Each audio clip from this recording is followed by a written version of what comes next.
ओम शांति। 21 अक्टूबर 2024। सुनते हैं आज की बाबा की मुरली। मुरली का हेडिंग है, मीठे बच्चे सच्चे बाप के साथ सच्चे बनो, सफाई का चार्ट रखो, ज्ञान का अहंकार छोड़ याद में रहने का पूरा पूरा पुरुषार्थ करो।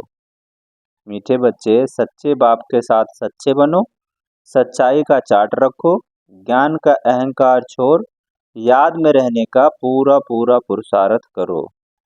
आज की मुरली का प्रश्न है, महावीर बच्चों की मुख्य निशानी क्या होगी? महावीर बच्चों की मुख्य निशानी क्या होगी? सुनते हैं इसका उत्तर। महावीर बच्चे वह जिनकी बुद्धि में निरंतर बाप की याद हो। महावीर माना शक्तिमान। महावीर वह है जिन्हें निरंतर खुशी हो, जो आत्म अभिमानी हो, जरा भी देह का अहंकार न हो। ऐसे महावीर बच्चों की बुद्धि में रहता है कि हम आत्मा हैं, बाबा हमें पढ़ा रहे हैं। ओम शांति। रूहानी बाप रूहानी बच्चों से पूछते हैं, अपने को रूह या आत्मा समझ बैठे हो? क्योंकि बाप जानते हैं यह कुछ डिफिकल्ट है, इसमें ही मेहनत है। जो आत्म अभिमानी होकर बैठते हैं, उनको ही महावीर कहा जाता है। अपने को आत्मा समझ बाप को याद करना, उनको महावीर कहा जाता है। हमेशा अपने से पूछते रहो कि हम आत्म अभिमानी हैं। याद से ही महावीर बनते हैं, गोया सुप्रीम बनते हैं। और जो भी धर्म वाले आते हैं, वह इतने सुप्रीम नहीं बनते। वह तो आते भी देर से हैं। तुम नंबर बार सुप्रीम बनते हो। सुप्रीम अर्थात शक्तिमान व महावीर। तो अंदर में यह खुशी होती है कि हम आत्मा हैं। हम सब आत्माओं का बाप हमको पढ़ाते हैं। यह भी बाप जानते हैं। कोई अपना चार्ट 25% देते हैं, कोई 100% दिखाते हैं। कोई कहते 24 घंटे में आधा घंटा याद ठहरती है, तो कितना परसेंटेज हुआ? अपनी बड़ी संभाल रखनी है। धीरे धीरे महावीर बनना है। फट से नहीं बन सकते, मेहनत है। वह जो ब्रह्म ज्ञानी तत्व ज्ञानी है, ऐसे मत समझो वह अपने को आत्मा समझते हैं। वह तो ब्रह्म घर को परमात्मा समझते हैं और स्वयं को कहते हैं अहम ब्रह्मस्मि। अब घर से थोड़े ही योग लगाया जाता है। अभी तुम बच्चे अपने को आत्मा समझते हो। यह अपना चार्ट देखना है। 24 घंटे में हम कितना समय अपने को आत्मा समझते हैं। अभी तुम बच्चे जानते हो हम ईश्वरीय सर्विस पर हैं, ऑन गॉडली सर्विस। यही सबको बताना है कि बाप सिर्फ कहते हैं मन मना भाव, अर्थात अपने को आत्मा समझ मुझे याद करो। यह है तुम्हारी सर्विस। जितनी तुम सर्विस करेंगे उतना फल भी मिलेगा। यह बातें अच्छी रीति समझने की है। अच्छे अच्छे महारथी बच्चे भी इस बात को पूरा समझते नहीं। इसमें बड़ी मेहनत है। मेहनत बिगर फल थोड़े ही मिल सकता है। बाप देखते हैं, कोई चार्ट बनाकर भेजते हैं, कोई से तो चार्ट लिखना पहुंचता ही नहीं। ज्ञान का अहंकार है, याद में बैठने की मेहनत पहुंचती नहीं। याद में बैठने की मेहनत पहुंचती नहीं। बाप समझाते हैं, मूल बात है ही याद की। अपने पर नजर रखनी है कि हमारा चार्ट कैसा रहता है, वह नोट करना है। कई कहते हैं चार्ट लिखने की फुर्सत नहीं। मूल बात तो बाप कहते हैं अपने को आत्मा समझ अल्फ को याद करो। यहाँ जितना समय बैठते हो तो बीच बीच में अपने दिल से पूछो कि हम कितना समय याद में बैठे।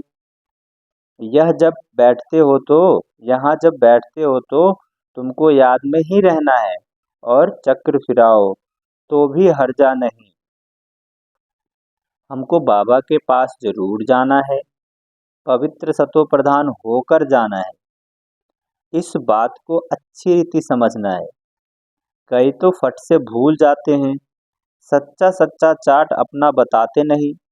ऐसे बहुत महारथी हैं, बाबा ने कहा, जो सच्चा सच्चा चाट बताते नहीं, ऐसे बहुत महारथी हैं। सच तो कभी नहीं बताएंगे। आधा कल्प झूठी दुनिया चली है तो झूठे जैसे अंदर जम गया है। बाबा ने कहा, आधा कल्प झूठ दुनिया चली है तो झूठ जैसे अंदर जम गया है।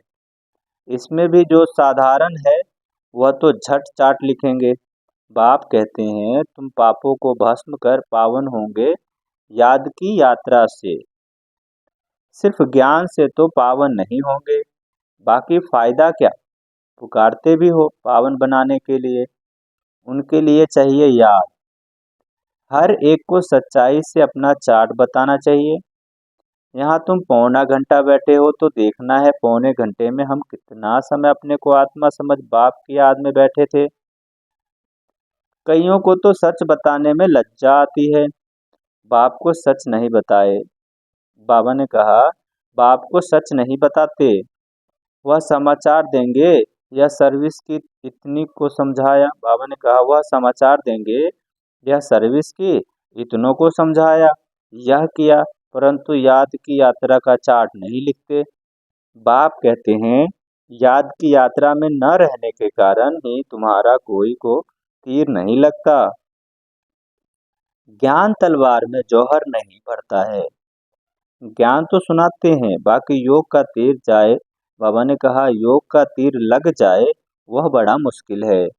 बाबा तो कहते हैं, पौना घंटे में 5 मिनट भी याद की यात्रा में नहीं बैठते होंगे।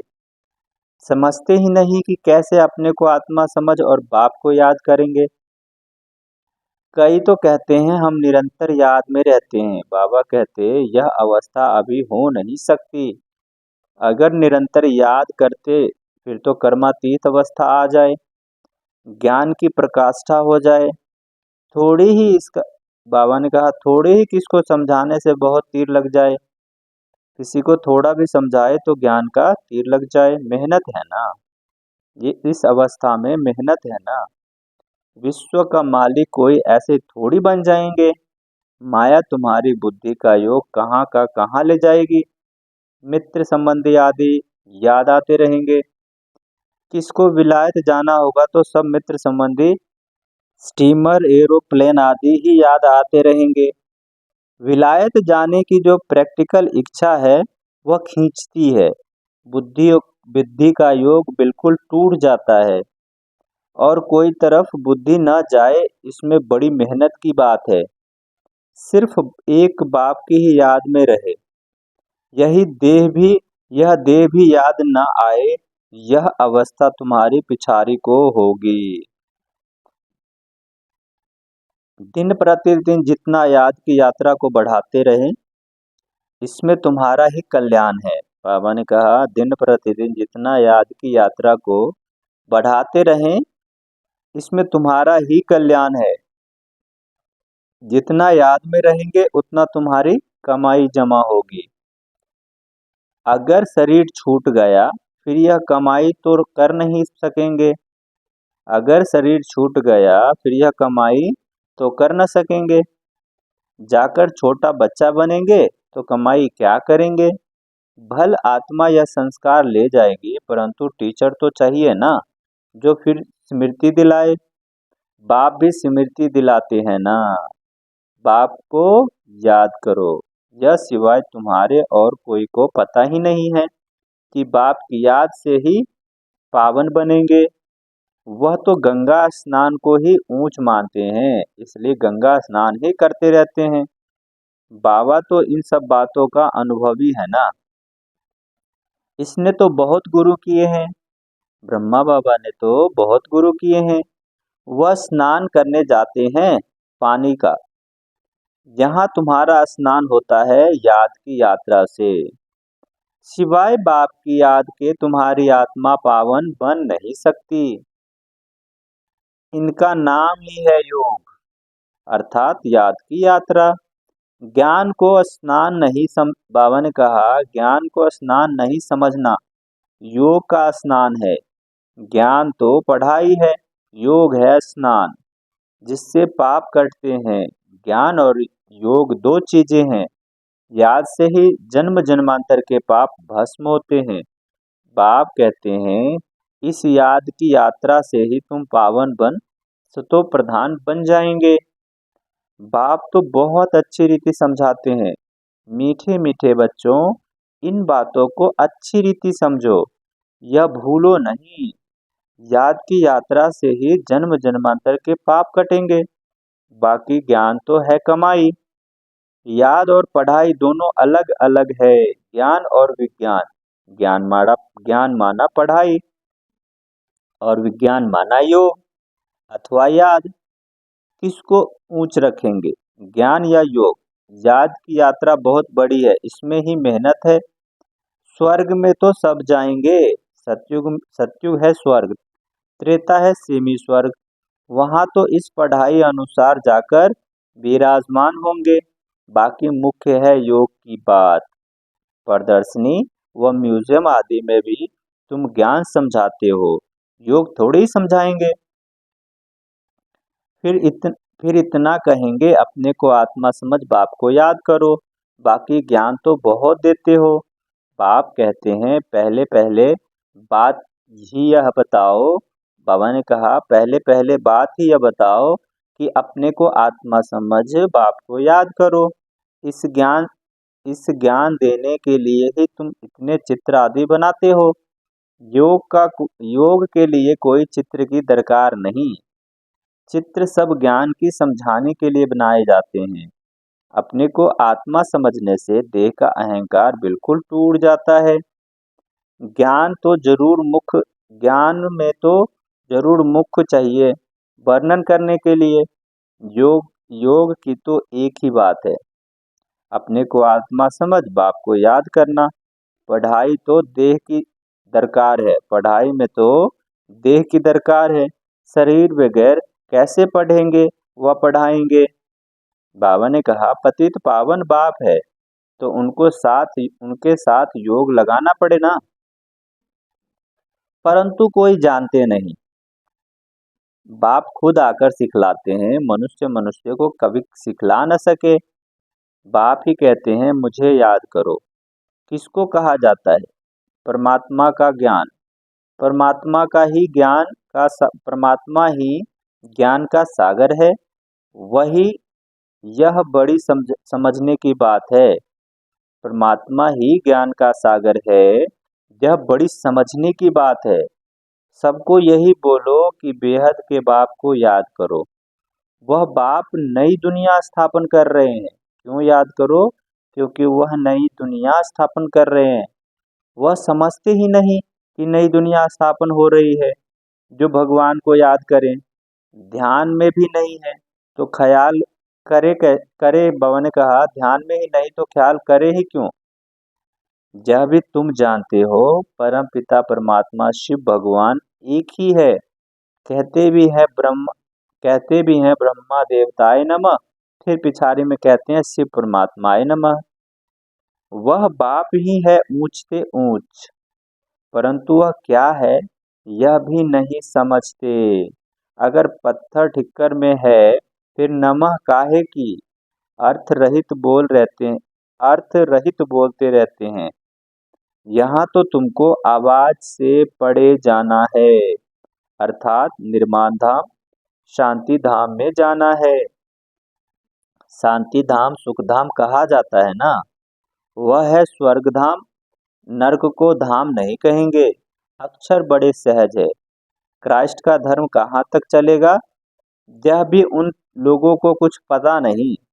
कहते भी हैं क्राइस्ट से 3000 वर्ष पहले पैराडाइज था, अर्थात देवी देवताओं का राज्य था। तो फिर 2000 वर्ष क्रिश्चियन का होगा। बाबा ने कहा, तो अभी फिर देवताओं का धर्म होना चाहिए। मनुष्यों की बुद्धि कुछ काम नहीं करती। ड्रामा के राज को न जानने कारण कितने प्लान बनाते रहते हैं। अच्छा, मीठे मीठे सिक्के लदे बच्चों प्रति माता पिता बाप दादा को याद प्यार, गुड मॉर्निंग और नमस्ते। हम रूहानी बच्चों की रूहानी माता पिता बाप दादा को याद प्यार, गुड मॉर्निंग और नमस्ते। सुनते हैं धारणा के लिए मुख्य सार। पहला है, अपने याद के चार्ट पर पूरी नजर रखनी है। देखना है कि हम बाप को कितना समय याद करते रहते हैं। याद के समय बुद्धि कहाँ कहाँ भटकती तो नहीं। दूसरा है धारणा के लिए पॉइंट, इस कयामत के समय में वाणी से परे जाने का पुरुषार्थ करना है। बाप की याद के साथ दैवी गुण भी जरूर धारण करने हैं। कोई गंदा काम, चोरी आदि नहीं करना है। आज की मुरली का वरदान है, व्यर्थ व डिस्टर्ब करने वाले बोल से मुक्त डबल लाइट अव्यक्त फरिश्ता भव। व्यर्थ व डिस्टर्ब करने वाले बोल से मुक्त डबल लाइट अव्यक्त फरिश्ता भव।